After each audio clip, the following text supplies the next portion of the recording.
Hello दोस्तों, नमस्कार। स्वागत है आप सभी लोगों का स्टडी आईक्यू पीसीएस चैनल पर। दोस्तों, मेरा नाम शुभम सरधालिया है।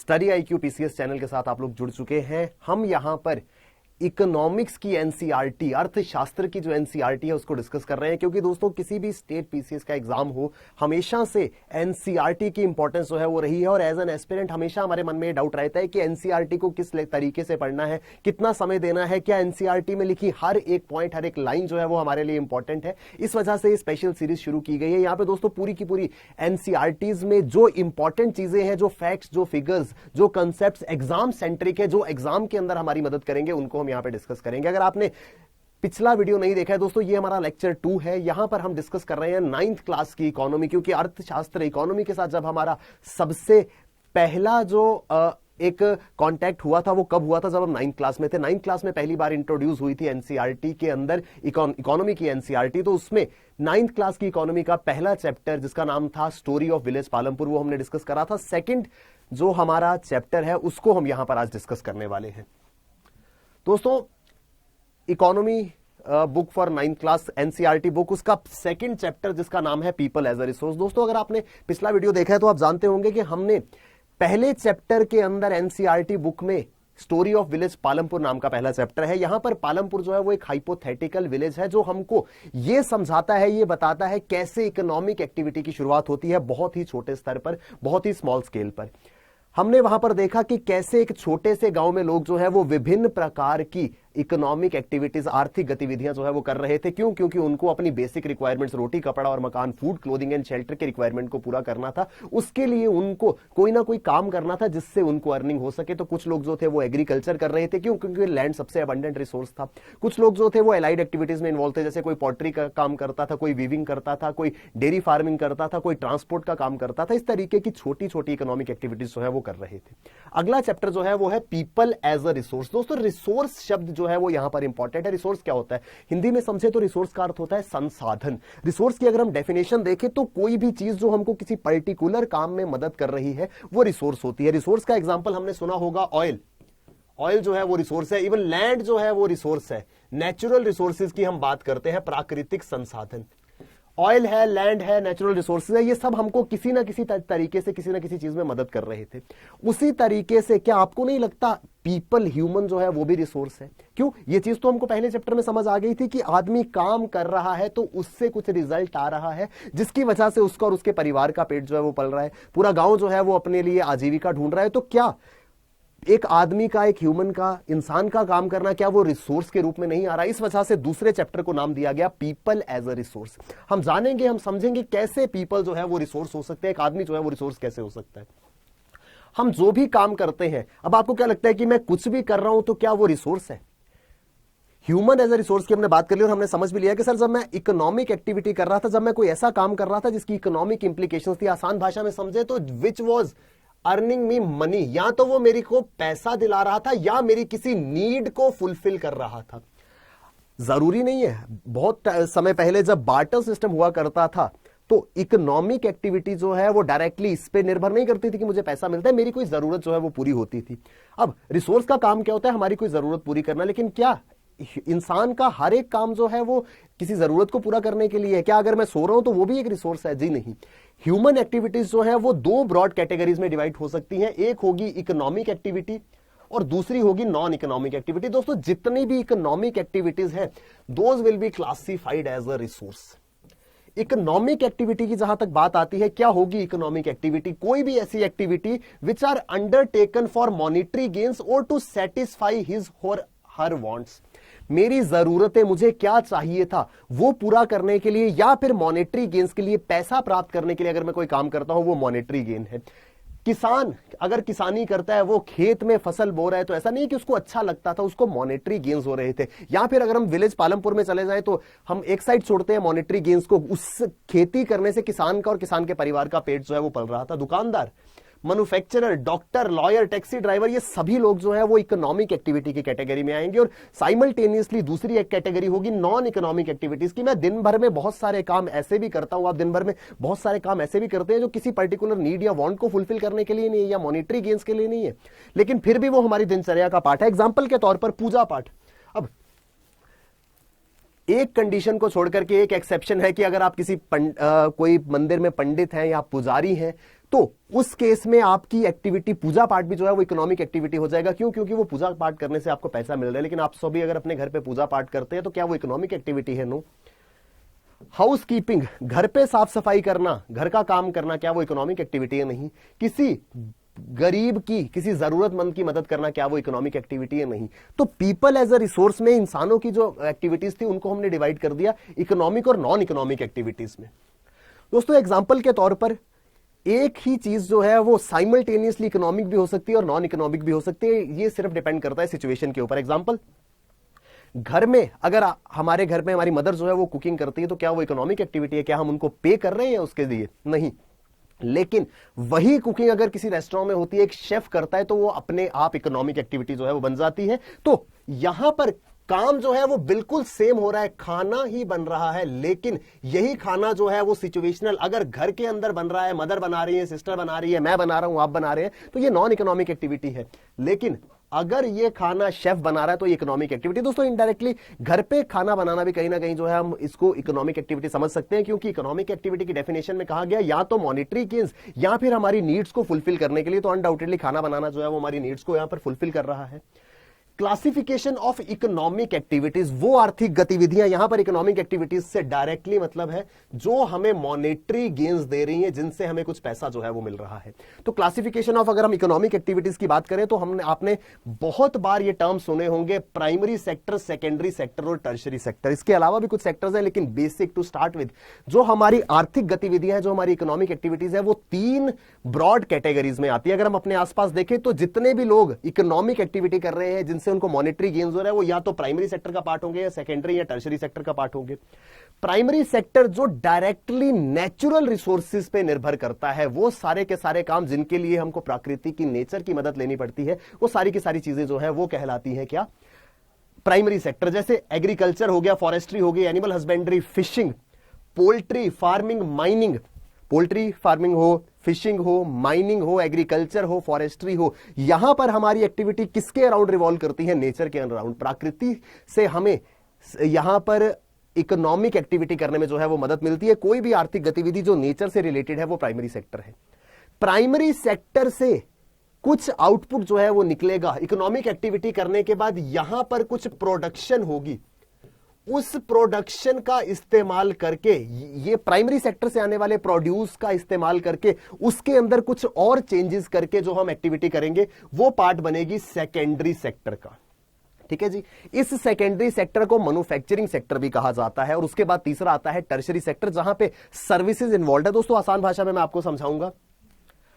प्राइमरी सेक्टर में हमारा आ गया फिशिंग, फार्मिंग, माइनिंग। दोस्तों हमने फिशिंग करी, हमने फार्मिंग करी, हमने माइनिंग करी। मैं एग्जांपल के तौर पर आपको प्राइमरी और सेकेंडरी में बेसिक डिफरेंस समझाता हूं। प्राइमरी में मैंने आपको बताया कि नेचुरल रिसोर्सेज से रिलेटेड जो भी एक्टिविटी होगी वो प्राइमरी एक्टिविटी है। एग्जांपल, एक व्यक्ति जो है वो पोल्ट्री फार्म चलाता है और उसके पास एग्स हैं, साथ ही साथ वो एग्रीकल्चर करता है, उसके पास वीट है। ठीक है जी। उसने अपने खेत में शुगर केन लगा रखा है, तो उसके पास शुगर है, या हम कह सकते हैं जैगरी गुड़ है। ठीक है जी। ये 3 चीजें वो डायरेक्टली प्रोड्यूस कर रहा था, लेकिन वो प्राइमरी सेक्टर का पार्ट है, क्योंकि एग्स उसको नेचर से, बहन से मिल रहे हैं, वीट जो है उसको एग्रीकल्चर से मिल रहा है, शुगर जो है वो, या गुड़ जो है वो उसको एग्रीकल्चर से मिल रहा है। उसका इन्वॉल्वमेंट जो है वो नेचर के साथ एसोसिएटेड था, वो प्राइमरी सेक्टर का पार्ट बन गया। लेकिन एक और व्यक्ति था, उसने क्या किया, उसने इससे ये तीनों चीजें खरीद ली।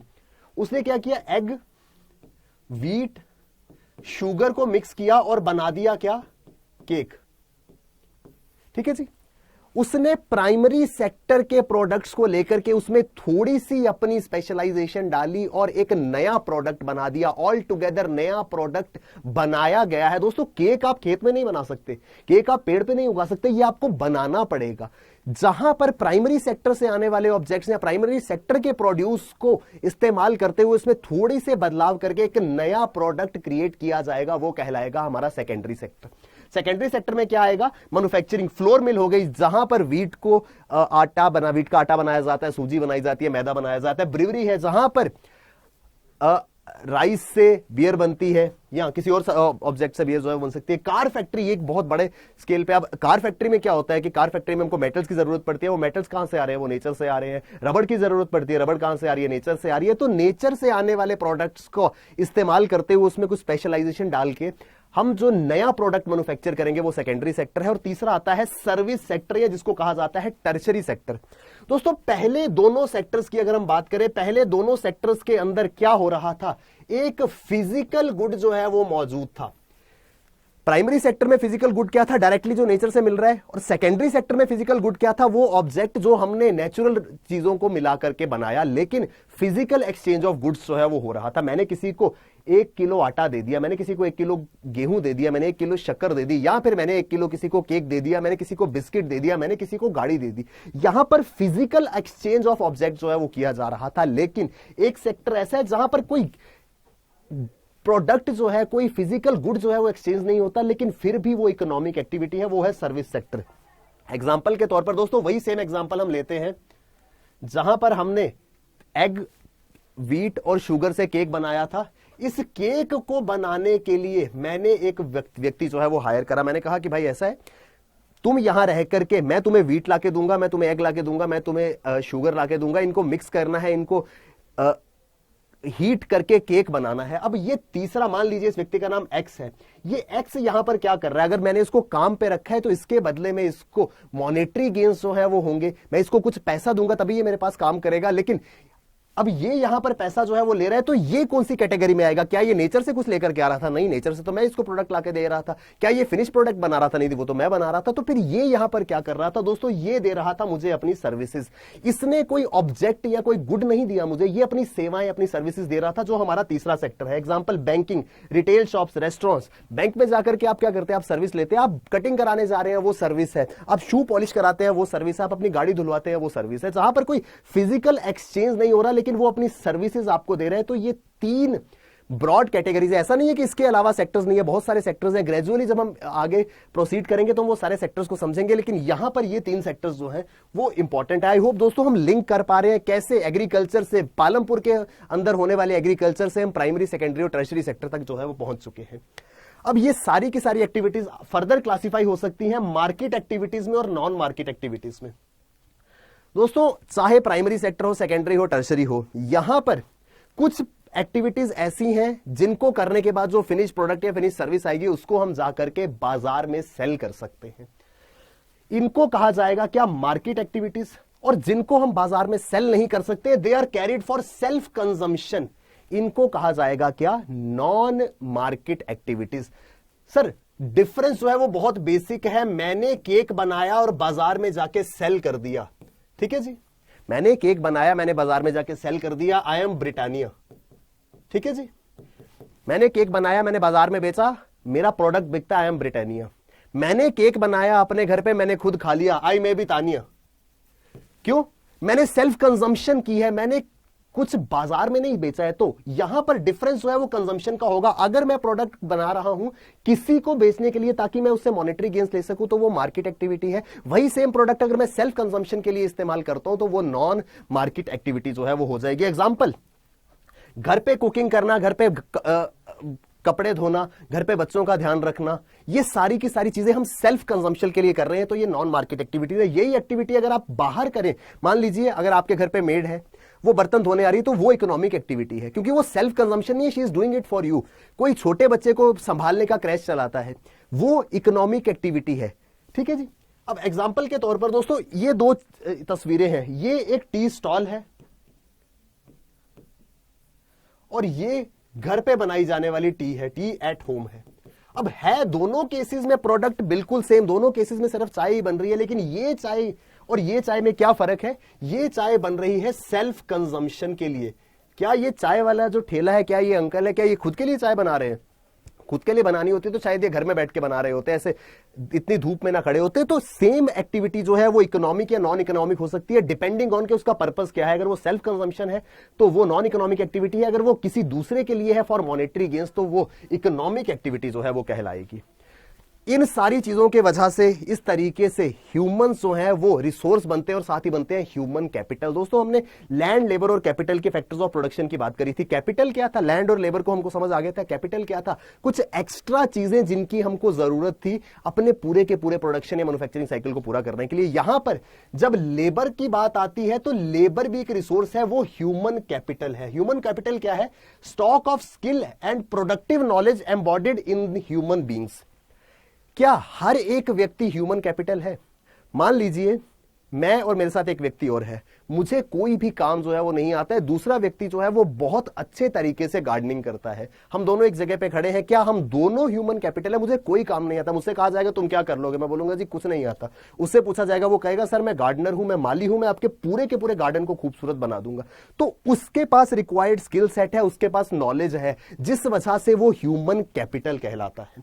ह्यूमन कैपिटल के लिए हमारे को क्या रिक्वायरमेंट थी? ह्यूमन एज अ रिसोर्स के लिए हमारे को क्या रिक्वायरमेंट थी? हम किसी पर्टिकुलर नीड को, किसी की वांट को फुलफिल कर सके, वो तभी हो पाएगा जब मेरे पास रिक्वायर्ड रिक्विजिट स्किल होगा, मेरे पास रिक्वायर्ड नॉलेज होगी। तो इस वजह से पीपल एज अ रिसोर्स क्या है? ये people as a resource represent करता है उस पॉपुलेशन को जो कोई काम कर सकती है अपने स्किल्स और अपनी एबिलिटीज के आधार पर, जिसको कहा जाता है क्या? Work force. वो जनसंख्या जो कोई काम कर सकती है, उसके पास स्किल है, उसके पास काबिलियत है, उसके पास कौशल है, काबिलियत है, वो कोई काम कर सकती है, वो वर्कफोर्स है। ह्यूमन कैपिटल फॉर्मेशन कब होगी?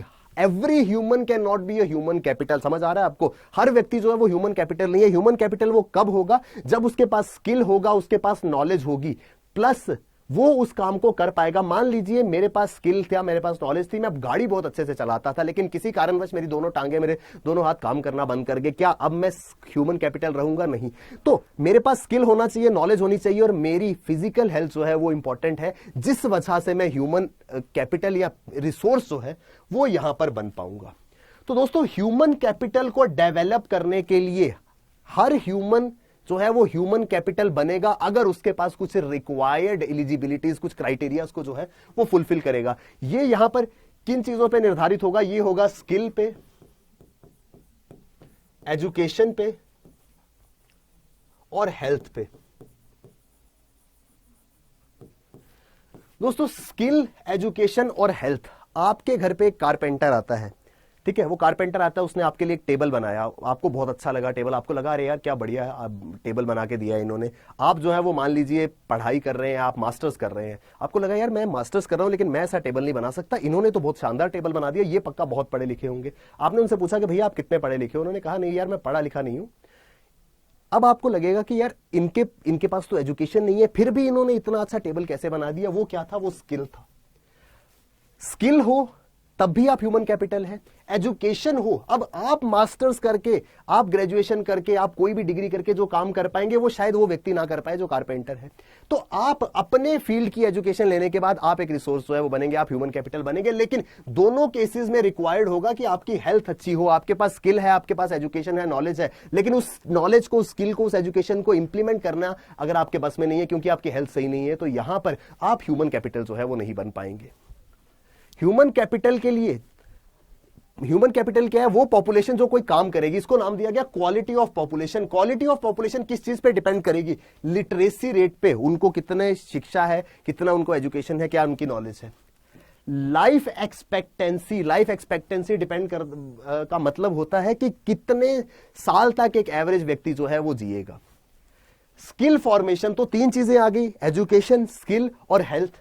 रोल ऑफ एजुकेशन, सबसे पहले एजुकेशन जो है वो मोस्ट इंपॉर्टेंट कंपोनेंट है, जिस वजह से ह्यूमन बनेगा क्या? Human resource. दोस्तों आपको याद होगा एजुकेशन मिनिस्ट्री को कहा जाता था human resource development, HRD ministry, मानव संसाधन विकास। मानव संसाधन विकास मंत्रालय जो है वो कहा जाता था किसको? ह्यूमन रिसोर्स डेवलपमेंट या एजुकेशन मिनिस्ट्री को। क्यों? क्योंकि यहां पर सिग्निफिकेंस जो है वो किसके ऊपर था? शिक्षा के ऊपर, एजुकेशन के ऊपर यहां पे सिग्निफिकेंस जो है वो दिया जाता था। शिक्षा जो है वो यहां पर एक इंपॉर्टेंट मीडियम थी। ये सबसे इंपॉर्टेंट स्किल सेट में से एक है। एजुकेशन जो है उसका बहुत इंपॉर्टेंट रोल है। वो रोल क्या है? एजुकेशन को ज्यादा से ज्यादा स्ट्रॉन्ग करना। कैसे? ज्यादा स्कूल, ज्यादा एजुकेशनल अपॉर्चुनिटीज, ज्यादा कॉलेजेस बनाने चाहिए। इसके लिए क्या जरूरी होगा? स्कूल होना चाहिए, कॉलेज होना चाहिए, यूनिवर्सिटी होनी चाहिए। वो कैसे पॉसिबल होगा? जब सरकार जो है वो स्पेंडिंग करेगी, एक लक्ष्य जो रखा गया है कि टोटल जीडीपी, दोस्तों जीडीपी एक टर्म क्या है, ये हम ग्रेजुअली 11th में जाकर के पढ़ेंगे जीडीपी क्या होता है, लेकिन इतना समझ लीजिए जीडीपी को हम ऐसा समझेंगे सरकार की कितनी इनकम है। तो सरकार की जो इनकम है उसका एटलीस्ट 6% जो है वो एजुकेशन में जाना चाहिए, ये हमारे लिए गोल है। तब हमें लगेगा कि हमारी शिक्षा का स्तर जो है वो बहुत बेहतर है, बहुत अच्छा है। तो दोस्तों हमने बात करी कैसे एजुकेशन इंपॉर्टेंट है जब हम ह्यूमन को ह्यूमन कैपिटल या ह्यूमन को रिसोर्स बनाना चाहते हैं। एजुकेशन की रिक्वायरमेंट है, स्किल सेट की रिक्वायरमेंट है, लेकिन सबसे ज्यादा रिक्वायरमेंट अगर किसी चीज की है तो वो है हेल्थ। अगर हेल्थ अच्छी नहीं होगी, मेरे पास जितना मर्जी बेहतरीन स्किल सेट हो, मेरी नॉलेज जितनी ज्यादा स्ट्रांग हो, वो किसी काम की नहीं है, क्योंकि मैं उस नॉलेज को, उस स्किल सेट को यूज ही नहीं कर पाऊंगा। मान लीजिए एक व्यक्ति है, उसके पास डॉक्टरेट की डिग्रीज है, वो काफी ज्यादा इंटेलेक्चुअल है, लेकिन वो अपने बिस्तर से उठ भी नहीं पाते हैं, तो उस केस में क्या उनका उनका use as a human resource 100% तरीके से हो पाएगा? नहीं हो पाएगा। तो हेल्थ जो है वो बहुत ही इंपॉर्टेंट क्रिटिकल फैक्टर रहा है, जो कि वर्कर्स की एफिशिएंसी को बहुत ज्यादा प्रभावित करता है। किसी भी वर्कर की एफिशिएंसी, चाहे आप कोई बिजनेस ओनर है और आपके पास वर्कर्स काम करते हैं, या शायद आपकी डोमेस्टिक हेल्प भी जो घर में आपकी सफाई करने के लिए या किसी और काम के लिए आते हैं, अगर उनका हेल्थ ठीक नहीं होगा तो क्या वो अपना 100% दे पाएंगे? क्या इकोनॉमिक प्रोडक्टिविटी उनकी उतनी हो पाएगी? नहीं हो पाएगी। और अल्टीमेटली ह्यूमन रिसोर्स या ह्यूमन कैपिटल जो है वो प्रोडक्टिविटी पे डिपेंड करेगा। इस वजह से हेल्थ जो है वो एक इंपॉर्टेंट फैक्टर है। पिछले कुछ सालों के कंपैरिजन में हम अगर देखें तो हेल्थ इंफ्रास्ट्रक्चर के बेहतर होने के कारण जो लाइफ एक्सपेक्टेंसी है, लाइफ एक्सपेक्टेंसी को अगर हम आसान भाषा में समझे तो एक व्यक्ति औसतन कितने साल तक जिएगा, ऑन एन एवरेज एक व्यक्ति की लाइफ क्या होगी, वो इंक्रीज हुआ है।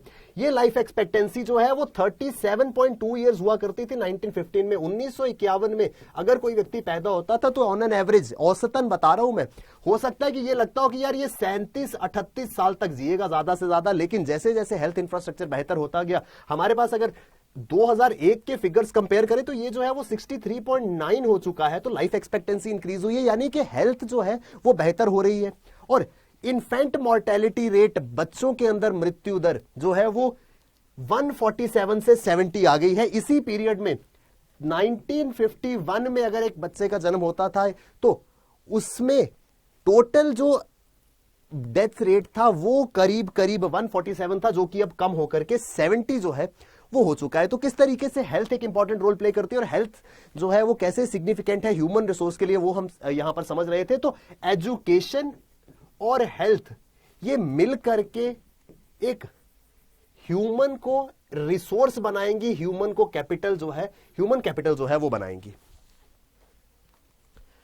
यहां पर एक चीज हमें क्लियर हो गई कि ह्यूमन एज अ रिसोर्स जो है वो हमें समझ आ गया। एक व्यक्ति है, उसके पास अच्छा स्किल सेट है, अच्छी एजुकेशन है, अच्छी नॉलेज है, अच्छी उसकी हेल्थ है, अब वो हमारे लिए एक ह्यूमन कैपिटल, एक ह्यूमन रिसोर्स बन सकता है।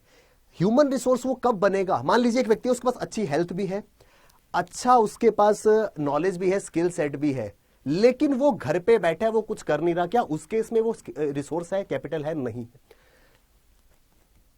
एम्प्लॉयमेंट जो है वो एक इंपॉर्टेंट फैक्टर होगा, एक इंपॉर्टेंट कंट्रीब्यूटर होगा ह्यूमन को रिसोर्स या उस रिसोर्स की यूटिलाइजेशन के लिए।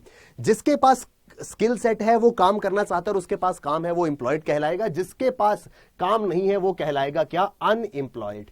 अनएम्प्लॉयमेंट वो सिचुएशन है जब people who are willing to work, वो लोग जो काम करना चाहते हैं, जो प्रिवेलिंग वेज रेट्स है। मान लीजिए मुझे पता है कि अगर मैं काम करने के लिए जाऊंगा मुझे रोज का 500 रुपए मिलेंगे, तो मैं खुश हूं कि हाँ ठीक है मुझे 500 मिल जाए, मैं उसके लिए तैयार हूं। लेकिन फिर भी मुझे जॉब नहीं मिलती है, मैं रोज जा रहा हूं कि सर आप 500 रुपए में लोगों से काम कराते हैं, मुझसे भी कराइए, मैं काम करने को तैयार हूं, मेरे पास नॉलेज है, मेरे पास स्किल है, लेकिन फिर भी अगर मुझे जॉब नहीं मिलती है, वो सिचुएशन है unemployment. When we talk about unemployed people, अब आपको क्या लगता है कि छोटे बच्चे से लेकर के बुजुर्ग तक जो कुछ नहीं कर रहे वो अनएम्प्लॉयड है? अनएम्प्लॉयड के लिए एक एज ब्रैकेट जो है वो निर्धारित है, 15 to 59 ईयर्स, 15 वर्ष से लेकर के 59 वर्ष का व्यक्ति अगर कुछ नहीं कर रहा है तो उसको अनएम्प्लॉयड माना जाएगा। क्लियर सा रीजन है। आप 15 साल से 10 साल के बच्चे को तो आप नहीं कहेंगे ना तू क्या यहाँ पे खेल रहा है, तू क्या यहाँ पढ़ाई कर रहा है, जाके काम कर, तू अनएम्प्लॉयड कहलाएगा। या फिर 60 साल या 70 साल के बुजुर्ग को तो नहीं आप कहेंगे अरे अंकल क्या खाली बैठे हो, क्यों बेरोजगारी बढ़ा रहे हो देश की, जाके काम करो। एक एज ग्रुप है जो वर्किंग पॉपुलेशन कहलाता है, जिनको क्या कहा जाता है? वर्किंग पॉपुलेशन, जो देश के अंदर काम करेंगे। अगर इनके पास जॉब नहीं है तो देश के अंदर अनएम्प्लॉयमेंट जो है वो ज्यादा होगी। अगर ये वर्किंग पॉपुलेशन 15 वर्ष से लेकर के 59 वर्ष की आयु के जो लोग हैं अगर वो काम कर रहे हैं तो अनएम्प्लॉयमेंट जो है वो यहां पर नहीं होगी। दोस्तों अनएम्प्लॉयमेंट जो है वो एक स्टेट है जहां पर मेरे पास स्किल सेट भी है, हर चीज जो जरूरी थी वो मेरे पास है, लेकिन फिर भी मुझे काम नहीं मिल रहा है। तो अनएम्प्लॉयमेंट यहां पर आई होप हम समझ पाए होंगे। भारत के अंदर नेचर ऑफ अनएम्प्लॉयमेंट, अनएम्प्लॉयमेंट किस प्रकार की है दोस्तों?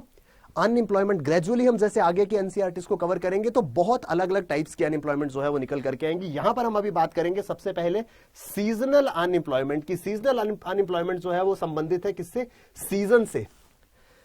आई होप हम समझ पाए होंगे सीजनल अनएम्प्लॉयमेंट का क्या अर्थ होगा।